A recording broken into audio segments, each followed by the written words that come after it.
Et notre invité ce matin est le docteur Serge Rafal. Bonjour. Bonjour. Merci d'être avec nous. On va parler en effet avec vous jusqu'à midi dans ce grand direct de la santé de l'homéopathie. Vous êtes nombreux à nous poser des questions sur ce sujet. On a donc décidé de consacrer une émission spéciale jusqu'à midi à l'homéopathie qui fait l'objet de violentes polémiques en France depuis sa création. Et malgré tout, eh bien, l'homéopathie reste en France le chef de file incontesté des médecines douces. Vous avez publié, docteur, un livre qui s'appelle Mon guide des médecines douces pour une santé au quotidien. On va se consacrer ce matin à l'homéopathie. Alors, commençons par le début. L'homéopathie, qu'est-ce que c'est exactement ?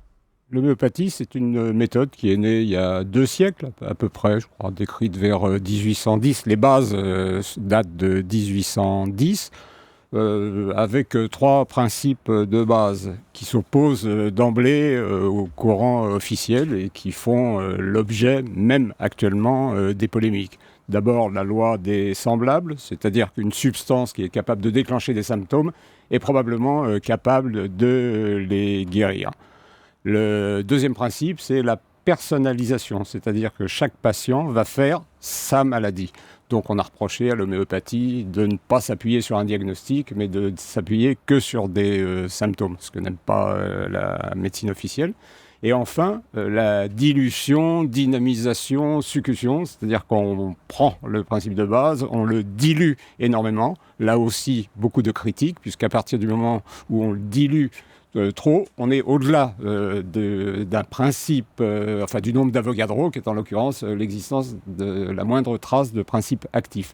Et c'est pour cette raison que depuis l'origine, l'homéopathie reste discutée, mais vous l'avez dit, elle est quand même le chef de file de ce qu'on appelle les médecines alternatives en France. Docteur Marcel Ichou, comment ça marche concrètement l'homéopathie ? Alors, vous posez une question, c'est quasiment philosophique et existentielle, mais je vais vous répondre très concrètement. Non mais on prend des trucs quand même, on prend des cachets. Oui, on prend des trucs, mais prendre des trucs, ça suffit pas. Non mais qu'est-ce que c'est justement ? Voilà, qu'est-ce que c'est ce qu'on avale ? Alors, on dilue. Alors, prenons un principe, je sais pas, la quinine soigne la fièvre, mais en même temps, elle peut donner des accès fébriles. Et je pense que c'est d'ailleurs comme ça. C'était à l'origine. C'était à l'origine. Samuel Hahnemann qui est C'était sur cette constatation. Alors, prenons un truc de base. On a un rhume. Oui. On peut le soigner avec l'homéopathie. Qu'est-ce qu'on prend ? Oui, on peut le soigner avec l'homéopathie, mais si vous voulez, si vous m'enfermez, que je ne peux pas vous dire ce que j'ai à dire, je pourrais pas vous répondre. Dites-le. Vous avez un rhume, quoi qu'il arrive, c'est quelque chose de complexe et multiple. Quoi que vous preniez, vous allez le soigner. Quand on fait de la science, c'est-à-dire on va opposer un peu l'approche homéopathique à l'approche académique. Ouais. Quand on fait de la science, on a une molécule, on l'utilise, allez, on va dire sur un groupe de 1000 personnes, 500 à qui on la donne, 500 à qui on la donne pas. Et on voit les résultats. Chez les 500 à qui on n'a rien donné, on a un effet thérapeutique. Notable, il y a 20 ou 25%. C'est ce qu'on appelle l'effet placebo. C'est l'effet placebo. C'est-à-dire le simple fait de prendre un médicament, même s'il n'y a rien dedans, ça permet de se guérir. Et qu'on vous les donne. Et vous allez voir qu'il y a des chercheurs. Les donner gentiment. Voilà, les donner gentiment. Et on a été même très loin, puisqu'il y a des astrophysiciens, vous savez, les gens qui travaillent sur les particules. Je fais une incursion rapide, mais vous allez voir, c'est très intéressant. Quand vous avez 2 particules qui ont été en interaction, elles peuvent diverger à des milliers de kilomètres. L'une va influencer l'autre. Et on pense que dans l'homéopathie, il y aurait un peu de ça. C'est-à-dire que l'implication que j'ai avec le patient et le remède fait que ça va marcher. Non, mais là, vous êtes en train de nous expliquer quand même, si je comprends bien, que le docteur Serge Rafal, quand il donne de l'homéopathie, il donne rien. Non, parce que vous pouvez pas dire, si vous me dites, quand je suis en interaction avec un médecin, il y a que le médicament qui me donne qui a un effet, on est loin de la médecine. Dans 80% des cas, l'effet, y compris pour un infarctus, y compris pour une maladie cancéreuse, il vient du fait de je m'occupe de toi, je t'écoute. Docteur Marcel Ichou, est-ce que quand on donne de l'homéopathie, on donne un vrai médicament ? C'est pas un vrai médicament au sens scientifique du terme, mais on donne une vraie thérapeutique puisqu'il y a des effets. Je n'utilise pas l'homéopathie, je ne connais pas l'homéopathie, mais force est de constater que ça marche chez des milliers de gens. La réponse du docteur Serge Rafal, on est en train, quand même, si on comprend bien le docteur Marcel Ichou, de nous expliquer que c'est tout dans la tête. C'est dans la tête. La médecine, c'est un art et une science. Je dirais qu'il faut absolument associer les deux. La médecine classique a tendance à privilégier l'aspect scientifique, à privilégier l'aspect pharmacologique, c'est-à-dire que toutes les études sont des études de pharmacologie, avec un médicament, comme il l'a expliqué, en oubliant peut-être le côté humain.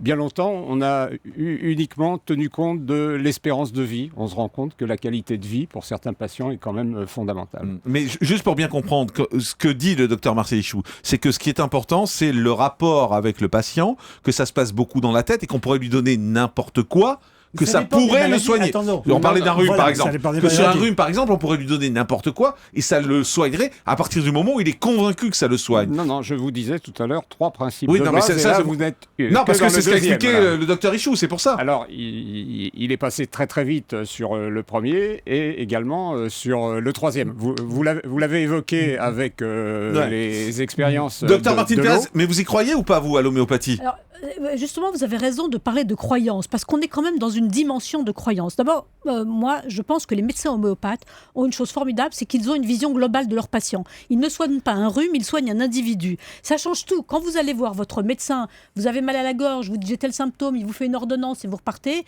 vous n'avez pas le sentiment que vous n'avez pas été pris en charge globalement. Les médecins homéopathes ont une approche globale du patient et c'est ça qui change tout à mon avis et c'est ça qui leur permet d'avoir une pratique qui perdure dans le temps. Moi, ce que je pense de l'homéopathie, c'est que c'est une méthode qui a été imaginée il y a 2 siècles à partir d'a priori conceptuels dénués de tout fondement scientifique. Néanmoins, le fait que... Ah, ça y va, là, hein, vous, là, d'accord. Non, mais C'est- ça n'empêche pas que... Moi, je pense que 80% des patients qui vont voir un médecin généraliste souffrent de rhume, de grippe, d'angine, d'otite, de maux de ventre un peu diffus et ils n'ont pas forcément besoin de médicaments. Ils ont besoin qu'on les entende, ils ont une plainte c'est un psy, générale. ça, faut aller voir un Non, psy. c'est pas un psy. Il y a des liens, il y a la psychosomatique, c'est un terme qui a un sens et qui veut dire qu'il y a des liens très forts entre le corps et l'esprit, entre le corps et le moral, entre le corps et ce qu'on ressent, entre le corps et le mal-être. Mais Donc, écoutez, moi je vous écoute tous les deux, docteur Ichou, docteur Pérez, j'ai l'impression que tous les deux, vous êtes en train de dire la même chose et sans oser le dire clairement, c'est en gros l'homéopathie c'est rien, c'est juste un effet psychologique. Non, C'est ça que ce que vous essayez de dire. Jean-Marc, vous avez parlé de 2 choses. Vous avez parlé de croyance. Ben oui.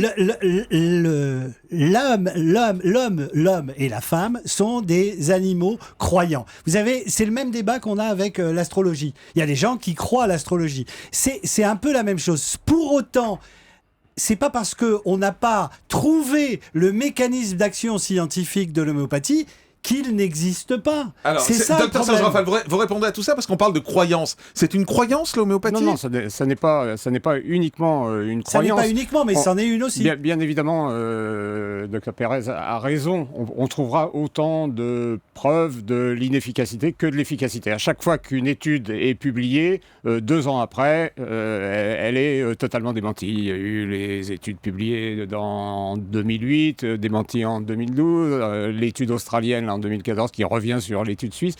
Autant d'arguments d'un côté que de l'autre. Nous, comme médecins homéopathes, on pense qu'il y a une spécificité. Quand je suis face à un patient, je ne lui prescris pas n'importe quoi, ou sinon je peux lui prescrire des biscuits ou des bonbons. J'ai la croyance que tel médicament ou tel produit est indiqué pour tel patient. Mais la Donc, croyance c'est à ou la preuve? La preuve, je vous ai dit que les preuves existent. Je suis moi depuis... Donc vous avez la preuve. Vous avez la preuve. Vous y croyez. Moi, je suis depuis 40 ans dans ce qu'on appelle les médecines alternatives et complémentaires, et vous me demandez si je ne crois pas. Donc, bien évidemment, je crois, mais je crois aussi Isabelle Quenard. qu'il y a un Oui. effet spécifique. Alors, je pense qu'il y a un élément de réponse tout simplement par le fait que ces médicaments homéopathiques, il y a quelque chose, il y a un principe à l'intérieur et un principe qui fait que dans le process de vente, pour qu'on puisse les vendre, il faut qu'ils bénéficient d'une autorisation de mise sur le marché. Donc ça veut dire qu'à partir du moment où il y a une autorisation de mise sur le marché, qui font partie de ces médicaments qui sont sous pharmacovigilance, je ne sais pas pourquoi est-ce qu'on perdrait du temps à surveiller des médicaments qui ne servent à rien. Alors on va au Il y a standard. un process quand même. On va